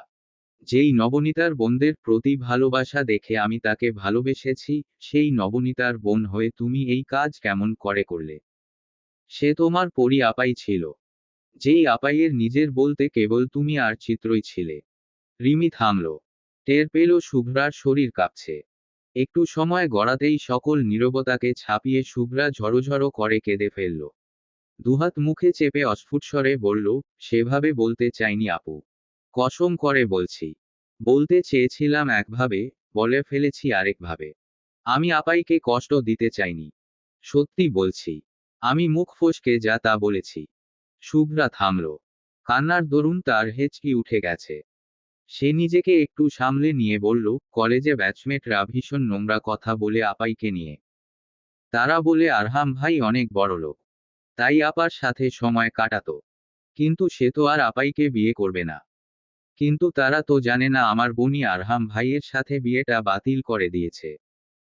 তুমি বলো তো আপু, আরহাম ভাই কি এত জঘন্য? আপাই কি একটি বারের জন্যও তার সাথে বিয়ের ব্যাপারটা ভেবে দেখতে পারতো না? রিমি ঠান্ডা স্বরে বলল, শুভ্রা। নবনীতার একটা নিজস্ব জীবন আছে। তার সেই অধিকার আছে যে কাকে বিয়ে করবে, আর কাকে করবে না সেটা নির্ধারণ করার। নবনীর তো আগেও অনেক বিয়ে এসেছিল। তখন তো তুমি এমন করনি। উল্টো তখন চেয়েছো বিয়েটা যেন ভেঙে যায়। তোমার বোন তোমারই থাকুক। এখন একজনকে পছন্দ হওয়াতে তুমি তোমার বোনকে জোর করতে পারো না। তারও একটা পছন্দ আছে। বিয়ের মতো নাজুক বিষয়ে তারও মতামত থাকতে পারে। তুমি কি একটু বেশিই বলে ফেলেছো না সেদিন শুভ্রা? শুভ্রা মিনমিনে স্বরে জবাব দেয়, সেই অপরাধের প্রায়শ্চিত্ত করতে করতেই তো শেষ হয়ে যাচ্ছি আপু। আপাই 3 দিন যাবত আমার সাথে কথা বলে না। এর চেয়ে বড় শাস্তি জীবনে আর কি হতে পারে। আপাইয়ের কাল বিয়ে হবে। তারপর হয়তো আমি আর চিত্র কখনোই মন খারাপের দিনগুলোতে আপাইয়ের বুকে ঘাপটি মেরে পড়ে থাকতে পারবো না। সেই আপাইকে কেবলই আমাদের আপাই হিসেবে পাওয়ার আজকে শেষ দিন। অথচ আমি তাকে জড়িয়ে ধরতে পারছি না। কথা শেষ করেই শুভ্রা পুনরায় ফুঁপিয়ে উঠে। সে মন থেকে সেরকম কিছু বলতে চায়নি। একদিকে কলেজের মানুষের কথা, অন্যদিকে বিয়েতে আপাইয়ের প্রত্যাখ্যান, সব মিলিয়ে সে যা তা বলেছে। কিন্তু এখন এসব ভেবে কি লাভ? যা বলার তা তো বলেই ফেলেছে। আর তো সেটা ফিরিয়ে নেওয়া যাবে না। রিমি মৃদু স্বরে বলল, থাক শুভি, এসব ছাড়ো। যা হওয়ার তা তো হয়েই গেছে। আমি তোমার বোনকে চিনি। তোমাদের ছাড়া সে থাকতে পারে না। বিয়ের আগে সে অবশ্যই তোমার সাথে কথা বলবে। নবনীতা এমনই। তার দুটো কলিজার টুকরোর সাথে সে এত লম্বা সময় অভিমান করে থাকতেই পারবে না। রিমি কথা শেষ করে ধীর পায়ে নিচে চলে গেল। এই কদিন যাবৎ ভীষণ ব্যস্ততায় দিন যাচ্ছে তার। নবনীতা বিয়ের জন্য রাজি হয়েছে। মন থেকে যদিও বিয়েতে মতো দেয়নি, কিন্তু বিয়েটা তো হচ্ছে। রিমি হচ্ছে দুই পক্ষের কমন ম্যান। সে কনে পক্ষের সাথেও আছে, আবার বর পক্ষের সাথেও আছে। আদি কিংবা আরহাম যে কোনো প্রয়োজনে তাকেই ফোন দেয়। একটু আগেও আদি তাকে ফোন দিয়েছে। নবনীতার জন্য নাকি আরিশ আর তাসনুভা মিলে একটা শাড়ি কিনেছে। সেটা নাকি তারা পাঠিয়ে দিবে রাতেই। রিমি নিচে গিয়ে রান্নাঘরে উকি দেয়। শারমিন নামের একজন ভদ্রমহিলাকে আরহাম বিকেলের দিকে পাঠিয়েছে নবনীতার ফ্ল্যাটে। শারমিনের রান্নার হাত ভালো। নবনীতার ক্ষুদ্র পরিসরের বিবাহ অনুষ্ঠানের সব রান্না শারমিনই করবেন। রিমি কেবল তাকে টুকটাক সাহায্য করে। রিমি রান্নাঘরে উকি দিতেই দেখল শারমিনের পাশাপাশি সেখানে নবনীতাও আছে। সে দ্রুত তার দিকে এগিয়ে এলো। পাশে দাঁড়িয়ে জানতে চাইল, কিরে তুই এদিকে? নবনীতা দুধ জাল দিতে দিতে গাঢ় স্বরে বলল, চিত্র কাস্টার্ড খেতে চেয়েছে, তাই বানাচ্ছি। রিমি বিরক্ত হয়ে বলল, তো এটা আমাকে বলা যেত না? তুই আবার রান্নাঘরে আসতে গেলি কেন? কাল না তোর বিয়ে? নবনীতা স্টোভের আঁচ কমিয়ে পাশ ফিরে রিমিকে দেখল। কিছুটা ক্লান্ত আর বিরক্ত স্বরে বলল, বিয়ে হলে কি রান্নাঘরে আসা যায় না? আর আমি তো এই বাড়ি ছেড়ে যাচ্ছিও না। এখানেই আছি আমি। রান্নাঘরে আসলে সমস্যাটা কি? না, সমস্যা কিছু নেই, এমনিই বললাম আর কি। রিমি তার থেকে চোখ সরিয়ে শারমিন খালাকে দেখে। তার হাতে একটা স্টিলের বাটি। রিমি তার দিকে 2 কদম এগিয়ে এসে বলল, এটা কি? হলুদ। শারমিন কেবল উপরনিচ মাথা নাড়ে। আর চোখে একবার নবনীতা নামের মেয়েটিকে দেখে। এর সাথে নাকি কাল বড় সাহেবের বিয়ে হবে। শারমিনের তো একে দেখলেই বুক ধুক ধুক করে। বড় সাহেবের যা রাগ, তার উপর তার সাথে যুক্ত হয়েছে এই মেয়ে। দুজন মিলে দুজনকে মেরে ফেললেও তো কেউ টের পাবে না। মেয়েটি সুদর্শনা, তাতে কোনো সন্দেহ নেই। তার গায়ের বাসন্তী রঙের জামাটিতে তাকে খুব মানাচ্ছে। বড় সাহেবের সাথে এই মেয়ের জুটি বাইরে থেকে বেশ চমৎকার হবে। মেয়েটির মুখে মায়া আছে, একটা অস্পষ্ট অসহায়ত্ব আছে, কিন্তু কণ্ঠের তেজ এক বিন্দুও কমেনি। শারমিন তাকে বলেছিল একটা কাঁচা হলুদ রঙের শাড়ি গায়ে জোড়াতে। এতেই সে যা কটমট করে জবাব দিল, তাতেই শারমিন পুরোপুরি দমে গেছে। রিমি তার হাত থেকে হলুদের বাটি নিজের হাতে নিল। তারপর নবনীতার কাছে এসে সেখান থেকে অল্প একটু হলুদ আঙুলে নিয়ে নবনীতার 2 গালে ছোঁয়াল। চরম বিরক্তিতে নবনীতার কপাল কুঁচকে গেল, অথচ মুখে সে কিছুই বলল না। তার সমস্ত মনোযোগ তার কাজে। তার চুলগুলো এলোমেলো করে বেঁধে রাখা। এক ফালি চুল মুখের উপর পড়ে আছে। চোখ জোড়া অতিশয় শান্ত। গালে হলুদ ছোঁয়ানোর পর তাকে নববধূর মতো লাগছে। এমন সময় কলিং বেল বেজে উঠল। রিমি দরজার দিকে ছুটতে ছুটতে বলল, শুভি এসেছে নিশ্চয়ই। বেচারির মন খারাপ, তাকেও হলুদ ছুঁয়ে দেই। সে এক দৌড়ে গিয়ে দরজা খুলেই সাথে সাথে তার হাত বাড়িয়ে সামনে থাকা মানুষকে হলুদ ছোঁয়ায়। অথচ সামনে দাঁড়ানো মানুষটি শুভ্রা ছিল না। রিমি তাকে দেখেই হকচকিয়ে ওঠে। তাজ্জব হয়ে বলে, ভাইয়া আপনি? সে ভেবেছিল শুভ্রা, তাই শুভ্রার গালে লাগানোর মতো আন্দাজে হলুদ মেখেছিল। অথচ সেই হলুদ লেগেছে ওয়াজিদের ঘাড়ে আর গলায়। রিমির চেয়েও বেশি চমকাল ওয়াজিদ। সে চোখ বড় বড় করে বলল, এসব কি? রিমি সে উত্তর দেয় না। হঠাৎই তার মনে হলো তার গায়ে কোনো ওড়না নেই, কেবল আছে ঢিলেঢালা একটা কুর্তি। সে সঙ্গে সঙ্গে ওয়াজিদের মুখের উপর ধাম করে দরজাটা বন্ধ করে দিল। ওয়াজিদ নিজেই তার এমন আচরণে হকচকিয়ে গেল। এই মেয়ের কি সত্যি সত্যি কোনো মানসিক সমস্যা আছে নাকি? এমন মুখের উপর দরজা বন্ধ করে কেউ? রিমি এক দৌড়ে নিজের ওড়না হাতে নিয়ে আবারও দরজার দিকে ছুটল। দরজা খুলেই বোকা হেসে বলল, সরি সরি, আমি ভেবেছিলাম আপনি শুভি। Never mind. ওয়াজিদ চুপচাপ ভেতরে আসল। আস্তে আস্তেই বিড়বিড় করে গালি দিল, নেভার মাইন্ডের বাচ্চা। রিমি তাড়াহুড়ো করে এগিয়ে এসে বলল, আদি ভাইয়া আর আরিশের না আসার কথা ছিল। আপনি কেন এসেছেন? ওয়াজিদ শীতল চোখে একবার তাকে দেখে। সেই চাহনিতে ভরকে গিয়ে রিমি বলল, না মানে, জানতে চাইলাম আর কি তারা কোথায়। ওয়াজিদ কিছু বলতে যাচ্ছিল, তার আগেই আদি ব্যস্ত পায়ে অ্যাপার্টমেন্টে ঢুকতে ঢুকতে বলল, গুড ইভিনিং রিমি। রিমি সঙ্গে সঙ্গে পেছনে ফিরল। আদিকে দেখেই প্রশস্ত হেসে বলল, ভাইয়া আপনি এসেছেন। আদি আরাম করে সোফায় বসে গা ঝাড়া দিয়ে বলল, তো আসব না? আমাকে ছাড়া ফেস্টিভ জমে নাকি? রিমি জোরে জোরে মাথা নাড়ে, না একদমই না। আদি সরু চোখে একবার ওয়াজিদকে দেখতেই প্রশ্ন করল, কি রে, তুই এমন হলুদ মেখে বসে আছিস কেন? বিয়েটা কি তোর হচ্ছে? ওয়াজিদ থমথমে মুখে একবার রিমির দিকে তাকায়। তারপরই কোনো কথা না বলে টেবিলের উপরে রাখা টিস্যুর বক্স থেকে টিস্যু হাতে নিয়ে বেসিনের দিকে এগিয়ে যায়। আরিশ লিফট থেকে বেরিয়ে অলস ভঙ্গিতে হেঁটে অ্যাপার্টমেন্টের দিকে এগিয়ে যাচ্ছিল। গাড়ি পার্কিং করে আস্তে আস্তে তার আর আদির দেরি হয়ে গিয়েছে। যাওয়ার পথেই তার শুভ্রার সাথে দেখা হয়। শুভ্রা ছোট ছোট পা ফেলে ছাদ থেকে নেমে এসেছে মাত্র। আরিশ তাকে দেখেই সৌজন্যসূচক হাসল। পরক্ষণেই শুভ্রার ফোলা ফোলা চোখ দুটো দেখে অবাক হয়ে বলল, কি হয়েছে শুভ্রা? তোমাকে এমন দেখাচ্ছে কেন? শুভ্রা চোখ তুলে একনজর তাকে দেখল। তারপরই আবার চোখ নামিয়ে নিল। আরিশ কিছু একটা বুঝে ফেলার ভান করে হাস্যোজ্জ্বল মুখে বলল, বুঝেছি, তোমার আপাইয়ের বিয়ে হয়ে যাবে সেজন্য মন খারাপ, তাই না? মন খারাপের কিছু নেই, তোমার আপাই তো তোমার কাছেই থাকবে। মন খারাপের কি আছে? শুভ্রা অন্যদিনের মতো আজ আর হাসিমুখে কিছু বলল না। যেমন করে মাথা নামিয়ে রেখেছিল তেমন করে মাথা নামিয়েই সে প্রস্থান নিল। আরিশ কিছুটা চমকালো, কিন্তু গায়ে মাখল না। হয়তো কোনো কারণে মন খারাপ। হতেই পারে। তার কি? সে বসার ঘরে গিয়েই আদির পাশাপাশি বসল। তার হাতে একটা শপিং ব্যাগ। আজ বসুন্ধরা থেকে সে আর তাসনুভা মিলে নবনীতার জন্য শাড়ি আর জুয়েলারি পছন্দ করে কিনেছে। আফরোজা ফুফুর বিয়ে নিয়ে কোনো আগ্রহ কিংবা কৌতূহল নেই।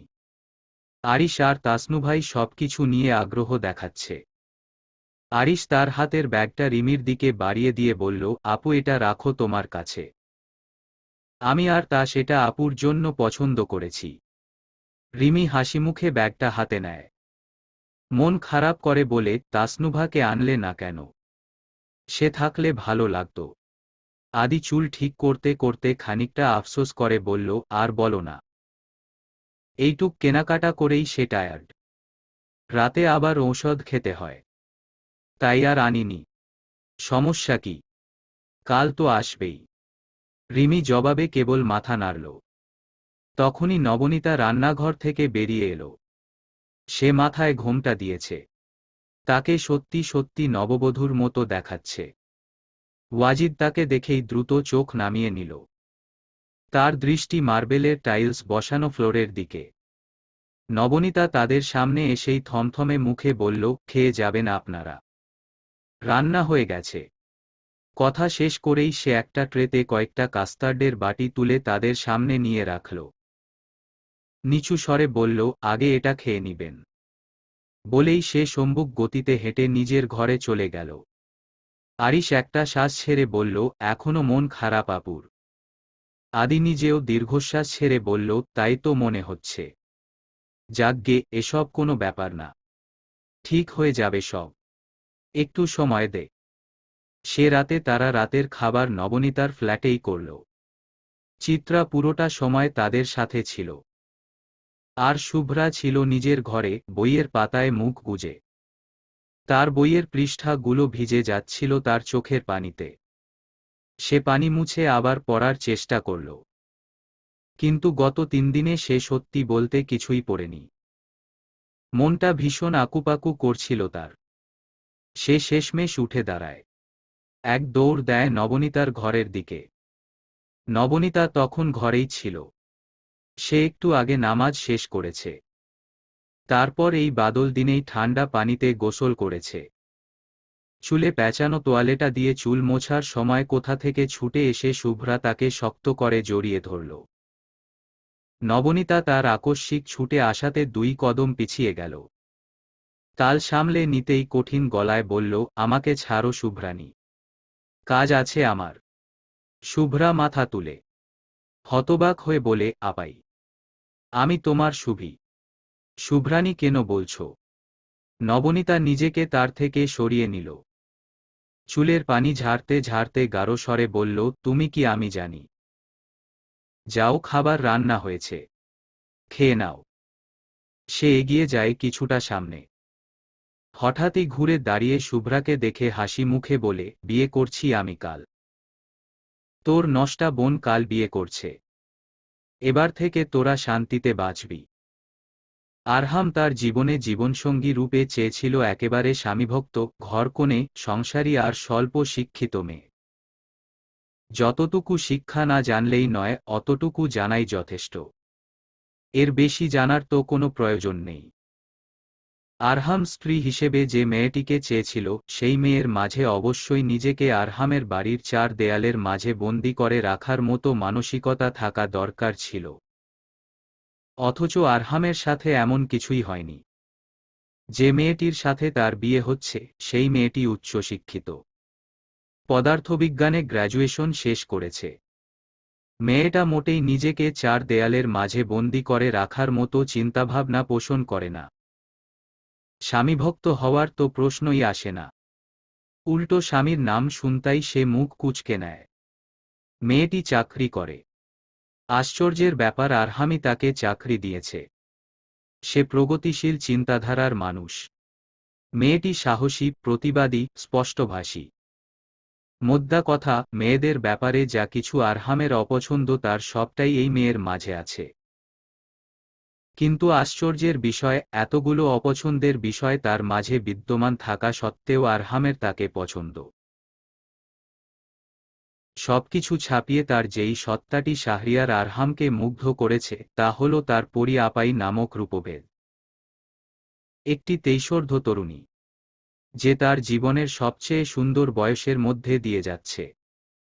অথচ সেই সুন্দর সময়টা সে নষ্ট করছে তার বোনদের মানুষ করার কাজে। অদ্ভুত বিষয়, তার চোখে দেখা মা নামক সত্তাটি যেখানে নিজের স্বামী সন্তান ফেলে অন্যত্র চলে গিয়েছে, সেখানে পরী আপাই নামের একটি চমৎকার মানবী কেবল 23 বছর বয়সে নিজেকে মাতৃসম বোন হিসেবে প্রতিষ্ঠা করেছে। 2টা বোনকে নিয়ে সে যেই বাস্তবিক সংগ্রামে নেমেছে, সেই সংগ্রামে আরহাম তার সহযোদ্ধা হতে যায়। পরী যখন ক্লান্ত হয়ে যাবে, তখন সে তার মাথায় হাত রেখে বলতে চায়, ভয় নেই পরী, আমি আছি। এই দেখো, আমি আছি। পরদিন সকালেই আরহাম আলমারি ঘেটে একটা কালো পাঞ্জাবি বের করল। আজ শুক্রবার। জুমার নামাজ শেষ করে তারা নবনীতাদের বাড়ি যাবে। খুবই সাধারণভাবে তাদের বিয়ে হবে। নবনীতা চেয়েছিল রিসেপশনের আগ পর্যন্ত কিছুদিন যেন সে নিজের বাড়িতেই থাকে। এ কথা সে আদিকে বলেছে। আরহাম অবশ্য তাতে কোনো দ্বিমত পোষণ করেনি। দ্বিমত পোষণ করার মতো কিছু সে পায়নি। সে চেয়েছে পরীকে সমাজের লোকজনের কটু কথা থেকে মুক্তি দিতে। সে চেয়েছে পরীকে মাথা উঁচু করে বাঁচার সুযোগ করে দিতে। একসাথে ঘর বাঁধা তো তার উদ্দেশ্য ছিল না। ঘর বাঁধা পর্যন্ত তো সে কখনো ভাবেনি। আফরোজা বেগম সকাল থেকেই মুখ ফুলিয়ে রেখেছেন। তিনি সিদ্ধান্ত নিয়েছেন এই বিয়েতে তিনি যাবেন না। মাথা ব্যথার বাহানা দিয়ে বাড়িতে পড়ে থাকবেন। এই বিয়ে উপলক্ষে তার কোনো আগ্রহ কিংবা উচ্ছ্বাস নেই। তিনি এখনো বিশ্বাস করতে পারছেন না আরহাম এমন একটি মেয়েকে বিয়ে করছে যার শিক্ষাগত যোগ্যতা স্বাভাবিকের চাইতেও অনেক বেশি। এতগুলো দিনে তো আরহাম কখনোই এমন কোনো মেয়েকে বিয়ে করার কথা বলেনি। আফরোজা বেগম তার স্বামীর মৃত্যুর পর তাদের গ্রামের বাড়িতেই থাকতেন। দেবর ভাসুরদের নানা অত্যাচারে জর্জরিত হয়ে তিনি তার মামাতো ভাইয়ের কাছে চিঠি লিখেছিলেন। আজিজ হোসেন তখন শয্যাশায়ী। তার শরীরে বাসা বেঁধেছিল মরণব্যাধি ক্যান্সার। তাসলিমা তখন সংসার ছেড়ে আজিজ সাহেবেরই সহকর্মী নোমানকে বিয়ে করেছিলেন। আফরোজার চিঠির জবাব এসেছিল অনেক পরে। ডাকযোগে কোনো ফিরতি পত্র আসেনি। বরং তাদের মফস্বলে একটি ছেলে এসেছিল তার খোঁজে। তার নাম শাহরিয়ার আরহাম। সে এসেই আফরোজা বেগমকে অনুরোধ করেছিল। বলেছিল, ফুফু, আমার একটা ছোট বোন আছে বাড়িতে। তাকে দেখার মতো কেউ নেই। সে সিঁড়ি থেকে পড়ে প্যারালাইজড হয়ে গিয়েছে। আপনি কি তার একটু যত্ন করবেন? ব্যাস, তখন থেকেই শেখ আজিজের প্রাসাদ তুল্য বাড়িতে আফরোজা আর তার মেয়ে সারা ঠাঁই হল। তখন থেকেই আফরোজা মনে মনে পরিকল্পনা করেছিলেন সারার বয়স হতেই তিনি তার সাথে আরহামের বিয়ে দিবেন। আরহামের এমনিতেও বিয়ে নিয়ে কোনো মাথা ব্যথা নেই। আফরোজার কথা সে নিশ্চয়ই ফেলে দিত না। অথচ আফরোজাকে আশ্চর্য করে নিয়ে তার সাথে একটু আলোচনা না করেই আরহাম নিজের বিয়ের সিদ্ধান্ত নিয়েছে। আফরোজাকে বুঝিয়ে দিয়েছে সে তার জীবনের ব্যাপারে ভ্রুক্ষেপ করার কেউ না। যাকগে, সে যখন কেউ না তখন তার আর বিয়েতে গিয়ে কাজ নেই। সে বাড়িতেই থাকবে। বাকিরা যাক বিয়ে খেতে। আফরোজা ওই মেয়ের মুখও দেখতে চায় না। আজ তাসনুভা জীবনে প্রথমবার শাড়ি পরেছে। তার শাড়ি পরার এই অদ্ভুত আবদার পূরণ করেছে আদি। পার্লার থেকে দুটো মেয়ে ঘরে এনে সে তাদের বলেছে তাকে শাড়ি পরিয়ে দিতে। তারাই ধরে ধরে তাকে শাড়ি পরিয়েছে। একটু কষ্ট হয়েছে, তবে তাসনুভাকে বেশ সুন্দর দেখাচ্ছে শাড়ি পরার পর থেকে। সে একেবারে গাঢ় নীল রঙের শাড়ি পরেছে। পার্লারের মেয়ে দুটো তার চুল সেট করে চলে গেল। আদি তাদের বিল পে করেই তাসনুভার দরজায় টোকা দিয়ে বলল, আসবো বাচ্চা। তাসনুভা দ্রুত জবাব দেয়, আসো না। দেখো কত সুন্দর করে শাড়ি পরিয়েছে। আদি তার ঘরে গেল। তাকে উপরনিচ দেখেই অবাক হয়ে বলল, তোমাকে এখন আর বাচ্চা বাচ্চা মনে হচ্ছে না, মেয়ে মেয়ে মনে হচ্ছে। তাসনুভা ঠোঁট টিপে হাসল। বলল, আমি বাচ্চা নই। 20 বছর হয়ে যাবে কদিন বাদে। আদি হাত নেড়ে দায়সারাভাবে বলল, সে যাই হোক, আমার কাছে তুমি বাচ্চাই। নামাজ শেষ করে ওই বাড়িতে রওয়ানা দিতে দিতে দুটোর উপরে বেজে গেল। তাসনুভা গাড়িতে উঠেই পেছনে ফিরে একবার পেছনের সিটে বসা সারাহকে দেখল। এক বস্তা মেকআপ মুখে ঢেলে দিয়েছে সে। কালো রঙের একটা শাড়ি আর হাতাকাটা ব্লাউজ। তাসনুভা তাকে দেখেই নাক ছিটকায়। আরিশের কানের কাছে গিয়ে ফিসফিস করে বলে, এই ছাগলটা এসব কি পড়েছে? বড় ভাইয়া কি এসব দেখে না? দেখে একটা চর মারতে পারে না? আরিশ তাকে আলতো করে চিমটি কেটে বলল, আহা থামো তো। এসব কথা পরে বলিস। এখন বিয়ের চিন্তা কর। তাসনুভা থামল। কিছু একটা চিন্তা করেই খুশিতে গদ গদ হয়ে বলল, আমি চিন্তা করছি আমাদের কেনা শাড়িটা গায়ে জড়ানোর পর আপুকে কত সুন্দর লাগবে। ভাবতেই আনন্দ হচ্ছে আমার। আদি তাকে বাধা দিল। সংশোধন করে বলল, আপু না। বলো ভাবি, সে আজ থেকে আমাদের ভাবি। মিসেস আরহাম, ঈষৎ নবনী, তোকে কত্ত সুন্দর লাগছে, একদম সত্যি সত্যি পরি। মাশা আল্লাহ, কারো নজর না লাগুক। নবনীতা বসে আছে কোনো একটা জড় পদার্থের মতো, না নড়ছে না মুখ ফুটে কোনো প্রতিবাদ করছে। সে আনমনে একবার আয়নায় নিজের প্রতিচ্ছবি দেখে। গাঢ় লাল জামদানি, গলায় আর কানে কুন্দনের গয়না, কপালে টিকলি, এর পাশে আবার ঝাপটা। রিমি আধ ঘন্টার উপরে তাকে সাজিয়েছে, এখন তাকে দেখাচ্ছে পুরোপুরি নতুন বউ। শুভ্রা ঘরের এক কোণে দাঁড়িয়েছিল, মুগ্ধ চোখে সে একবার তার আপাইকে দেখে। কি সুন্দর, কি স্নিগ্ধ! আপাইকে এত চমৎকার দেখাচ্ছে কেন? রিমি মনে করে তার খোপায় গাজরা লাগাতেও ভুলল না। সব মিলিয়ে নবনীতাকে দেখাচ্ছিল বাড়াবাড়ি রকমের সুন্দর, বিবাহের পাত্রী হিসেবে খুব বেশি মোহনীয়। রিমি তাকে সাজিয়ে নিজে শাড়ি পরল, সাদা আর নীলের মিশেলে কারুকাজ করা একটা শাড়ি। শাড়ি পরেই সে বিভাকে সামান্য একটু কিছু খাইয়ে দিল। তারপর চিত্রাকে রেডি করল। তারপর শুভ্রার কাছে এসে বলল, যাও না শুভি, বসে আছো কেন? তুমিও রেডি হয়ে যাও। শুভ্রা মলিন হেসে বলল, যাব আপু। চিত্রা রেডি হতেই পুরো বাড়ি ছুটাছুটি করছিল। সে ঘরে আসতেই নবনীতা খপ করে তার হাতটা ধরে তাকে টেনে নিজের কাছে আনল। কপট রাগ দেখিয়ে বলল, এভাবে কেউ ছুটোছুটি করে? ব্যথা পাবে না তুমি। এরই মাঝে শারমিন হন্তদন্ত হয়ে ঘরে এলো রিমির খোঁজে। ব্যস্ত হয়ে বলল, রিমি ম্যাডাম কোথায়? বরের গাড়ি তো চলে এসেছে। রিমি মাস্কারা লাগাতে লাগাতে তাড়াহুড়ো করে বলল, সর্বনাশ, এত আগে এসে পড়েছে। আগে কোথায়? 3টা বাজে। রিমি সব সাজগোজের জিনিস ফেলে দরজার দিকে ছুটল। শারমিনকে তাড়া দিতে দিতে বলল, শরবতের গ্লাসগুলো রেডি না খালা? তাড়াতাড়ি আমার হাতে দাও। আরহাম রিমিকে দেখেই একগাল হাসল। রিমি তাকে সালাম দিল, সবাইকে বসার ঘরে বসিয়ে শরবত খেতে দিল। আদি শরবত খেয়েই বলল, কাজী সাহেব আমাদের সাথেই আছে রিমি, আপাতত খাওয়ার ঝামেলাটা থাকুক। অনেক বেলা হয়েছে, আগে বিয়েটা হয়ে যাক, তাতেই সবার ভালো। রিমি মাথা নাড়ল। নবনীতার ঘরের দিকে যেতে যেতে বলল, জি জি, কোনো সমস্যা নেই, আমি নবনীতাকে নিয়ে আসি। সাদেক সাহেবকে ওয়াজিদ আর আদি মিলে ধরে ধরে বসার ঘরে এনেছে। তাকে বসানো হয়েছে আরহামের মুখোমুখি থাকা সোফাতে, যেখানে একটু পরে নবনীতাকে বসানো হবে। আরহাম তাকে দেখতেই উঠে গিয়ে সালাম করল, তারপর আবার নিজের জায়গায় গিয়ে বসল। রিমি ঘরে যেতেই নবনীতা তাকে দেখে কাঠোকাঠ স্বরে বলল, কি হয়েছে?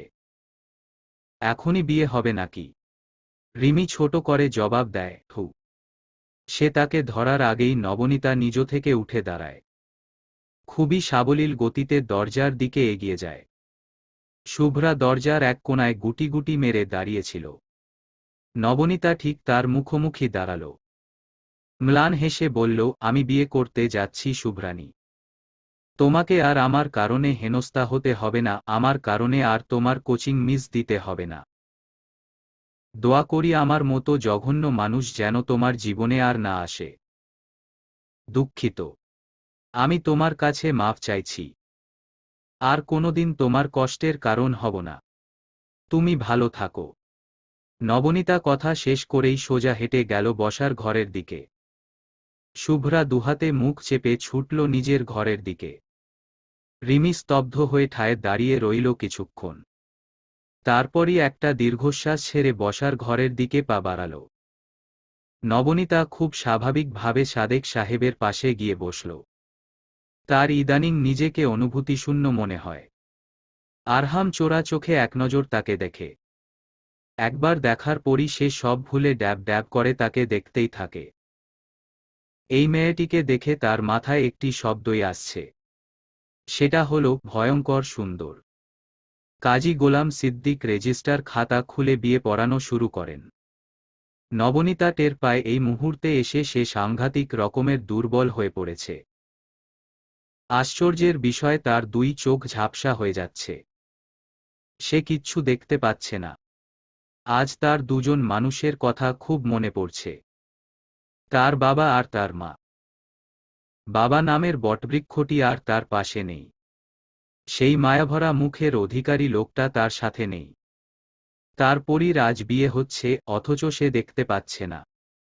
নবনীতা বাবাকে জড়িয়ে ধরে কাঁদতে পারছে না। মা নামের পৃথিবীর অমূল্য রত্নটি তার কাছে নেই। নবনীতা একা, খুব বেশি একা। কবুল বলতে গিয়ে সে টের পেল তার কথা জড়িয়ে যাচ্ছে। সে কিচ্ছু বলতে পারছে না। তার হাত পা ঠান্ডা হয়ে যাচ্ছে। সে শেষমেশ কাপা কণ্ঠে রিমিকে বলল, চিত্রকে একটু এদিকে পাঠা রিমি, প্লিজ। রিমি দ্রুত চিত্রার খোঁজে এদিক সেদিকে তাকায়। সে একটু সামনে যেতেই নবনীতা তাকে পিছু ডাকে। জড়ানো কণ্ঠে বলে, আমার শুভিকেও পাঠিয়ে দিস প্লিজ। পরি আপাই পরাজিত হয়েছে। যেই স্বচ্ছ আর নির্মল ভালোবাসায় সে এতটা বছর শুভি আর চিত্রকে আগলে রেখেছিল, সেই পরি আপাই জীবনের এমন একটি মুহূর্তে অভিমান ধরে রাখতে পারেনি। শুভ্রা তার সামনে আসতেই সে খপ করে তার হাতটা ধরে নিল। কান্না গিলে অসহায় গলায় বলল, আপাইকে মাফ করে দিস শুভ্রা। আপাই তোদের খুব বেশি ভালো রাখতে পারিনি। ভাবিস না অভিমান থেকে বলছি। অভিমান না, আমি সত্যিই ভালো রাখতে পারিনি তোদের।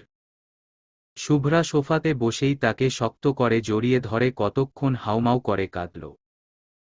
নবনীতা অবশ্য শব্দ করে কাঁদেনি, কেবল দীর্ঘশ্বাসের সাথে এক ফোঁটা অশ্রু গড়িয়েছে। সে নিজেকে ছাড়িয়ে নিয়ে দুই হাতে শক্ত করে তার দুই বোনকে আগলে ধরে। কাজী গোলাম সিদ্দিক আবারও বললেন, গুলশান নিবাসী মরহুম শেখ আজিজ হোসেনের জ্যেষ্ঠ পুত্র শেখ শাহরিয়ার আরহাম তোমায় নগদ 4 লক্ষ টাকা দেনমোহর প্রদানে বিবাহ করিতে ইচ্ছুক। তুমি কি এই প্রস্তাবে রাজি? রাজি থাকলে বলো কবুল। নবনীতা দীর্ঘসময় চুপ থাকে। কাজী সাহেব কিছুটা ভরকে গিয়ে তাকে দেখে। লাল শাড়ি পরিহিত অনিন্দ সুন্দরী মেয়েটি দীর্ঘসময় কাঠের পুতুল হয়ে বসে থাকার পর একটু নড়েচড়ে উঠে। অনুভূতিগুলো সব দলা পাকিয়ে গলার কাছে আটকে গেছে। সে কথা বলবে কেমন করে? শেষটায় শুভ্রা আর চিত্রাকে ছেড়ে সে নিজের শাড়ির কুচির দিকটা খামচে ধরে। সব অনুভূতি গিলে নিয়ে নির্বিকার ভঙ্গিতে বলে ওঠে, কবুল কবুল কবুল। তারপরই দায়সারাভাবে কাবিননামায় স্বাক্ষর করে। একবার চোখ তুলে সামনে বসে থাকা যুবকটিকে দেখে। তার সাথে এই মাত্র নবনীতার বিয়ে হয়েছে। সে এখন থেকে তার স্বামী। যেই স্বামীকে দেখামাত্রই কিছু কৎসিত স্মৃতি নবনীতার মস্তিষ্কে ভেসে উঠে। আর তারপর একটি স্বাক্ষর আর কবুল বলার মাধ্যমে দুটি প্রাণ বাধা পড়ল পরিণয় নামক বন্ধনে। যারা কেউ জানে না সামনের দিনগুলো কেমন করে যাবে। যারা কেউ এখনো ঠিক মতো নিজেদের চিনেই উঠতে পারেনি। শুধু পরিস্থিতির পরিক্রমায় আজ তারা বিবাহ বন্ধনে আবদ্ধ হয়েছে। প্রকৃতি কিংবা নিয়তি যাই বলা হোক না কেন, সেটাই তাদের এই অবধি নিয়ে এসেছে। জুতো জোড়া হারায়নি, তবে চিত্রার কথাকে সত্যি প্রমাণ করে দিয়ে সিন্ড্রেলার রাজকুমার সত্যিই তাকে খুঁজে নিয়েছে। যে তাকে টুপ করে ধরে নিয়ে টুস করে বিয়ে করে ফেলেছে। সমাপ্ত। গল্প কোনো এক শ্রাবণে। লেখনীতে মেহরিমা আফরিন। অন্তিম পর্ব।